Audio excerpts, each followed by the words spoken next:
ये एक मज़ेदार क्वेश्चन है। क्यों है? क्योंकि मल्टीपल एप्लीकेशन वाले क्वेश्चन नीट बहुत कम पूछती है। इसमें थोड़ा करंट इलेक्ट्रिसिटी का भी कॉन्सेप्ट है और थोड़ा सा डायोड का भी कॉन्सेप्ट है। ये आपसे पूछ रहा है कि बैलेंस्ड व्हीट स्टोन ब्रिज या बैलेंस्ड ब्रिज किस में ऑब्टेन हो सकता है।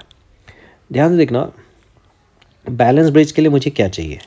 R1/R2 must be equal to R3/R4।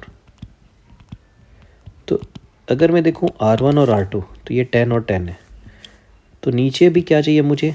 15:15 चाहिए। 10:10 है।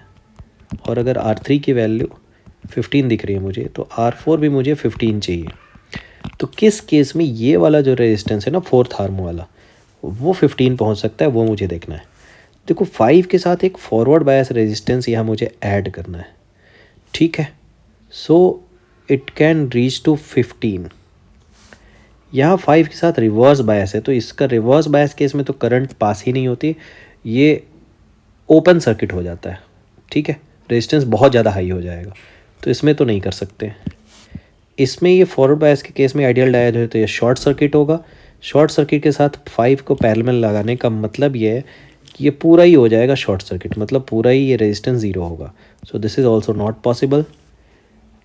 तो इस तरीके से आप देखते हो कि फर्स्ट ऑप्शन पॉसिबल है अगर डायोड का रेजिस्टेंस 10 ले लिया जाए, क्योंकि R4 मुझे 15 चाहिए, ठीक है, फोर्थ आर्म में, और यहाँ पहले से एक 5 लगा हुआ है। तो डायोड का फॉरवर्ड बायस रेजिस्टेंस अगर मुझे 10 मिल जाए तो ये पॉसिबल हो जाएगा। बट कुछ बच्चों को दिखता है कि यार ऐसी ऑप्शन तो बिल्कुल, फोर्थ ड्रॉ किया हुआ है, 10 10 15 5।